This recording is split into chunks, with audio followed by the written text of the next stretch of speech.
guys, welcome to Aling Maliit Vlog. Naimbagnal daw kada kayo aming kumare and kumpare. So yan, for today's video po ay maaga po pala kaming nagising ngayon dahil ngayon po ay Sunday, church day. Ayan. Ngayon po nagpunta po pala kami ni Ading Liit sa tindahan at bumili na rin kami ng aming aalmusalin. At yan nga po ang aming binili, ang Lucky Me Pancit Canton, Calamansi flavor. Ayan. Dahil yan nga gustong gusto ni Ading Liit. So ayan guys, ang nalailuto ko na. Ayan, titimplahan na natin. Andiyan nga po pala sa gilid ko si Ading Liit, nag-aabot ng season. Hindi na nga makapaghintay dahil gustong gusto niyang kumain ng pancit canton. So ayan guys, pinalabas ko na po pala kay Paring Louie ang pancit canton. Ayan. Natagalan siya, siguro po ay nagsubo-subo pa siya sa loob. Ayan o, tingnan mo, pulpak ang iwa. Ay, agngangal-ngal pa talaga siya. So ayan guys, bigyan na natin ng pagkain nito si Ading Liit at si Aling Maliit. Ayan. Taste test, Ading Liit. Ayan, anong masasabi mo? Uy, approve! Uy, ang sarap naman talaga ng Lucky Me Pancit Canton. Ay, po na yan, baka naman. Lucky Me, baka naman. O, diba? Ayan, approve na approve sa kanya.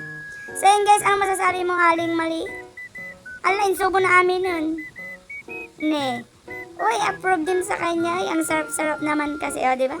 Umisam-isam pa to si Paring Louie. Ayan, nabsug-samot ka na Kalakatawa pa eh.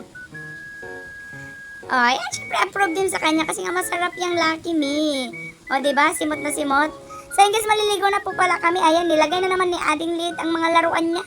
Sa batya, ala, mga baril-baril at saka mga luto-lutuan po na yun. Ayan, papunta na kami. Shoutout na po pala kay Brandy Burlat. Ayan. Papunta na po pala kami ngayon sa simbahan. Happy Mother's Day nga po pala sa lahat ng mga nanay dyan. Ayan, dito na kami sa House of Faith, Assemblies of God Christian Church. Dito po pala kami nagsisimba. Ayan, outfit check. Timaray-taray si Ading Liit. O, diba? So, yun guys, kanina po pala, nagkaroon din kami ng konting program dahil nga po, Mother's Day po ngayon. Salamat, Panginoon Diyos, sa aming pag-aawitan. Tunay nga, Lord, na simula pa lamang pag-isip namin sa umaga ay kasama namin ng iyong banal na Espiritu.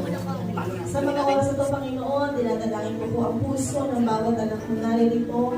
Buksan ko, Lord, ang aming mga puso, ang aming mga isipan, Panginoon Diyos, nang sa gayon, Lord God, ay pumasok sa amin ang iyong mga salita, Panginoon Diyos. Pagpalain mo po ang lahat ng mga anak mo naririto. Pagpalain mo, God, ang mga salita mo na may babahagi sa umagang ito. At itago mo lamang po ang iyong lingkod sa iyong likuran, Panginoon Diyos. At ikaw lamang po ang siyang makita sa umagang ito. Maraming salamat po, Panginoon. Ito po ang aming dalangin sa pangalan ni Jesus. Amen. Sige po, makakaupo na. At ito nga guys, ay inabot na sa akin ni Aling Maliit ang kanyang surprise. Ay, thank you so much, Aling Maliit. Mahal na mahal kita, anak. So yan guys, kinain-kain na ni Ading Liit yung binigay sa akin ng ate niya. Ay, ngal-ngal dito, ngal-ngal doon. So yan guys, meron nga po palang nagpakilala sa akin dito ang gwapong kumpare. Ay, nagbigay pa ng flower po na yan, nagsitan. Ay, taan.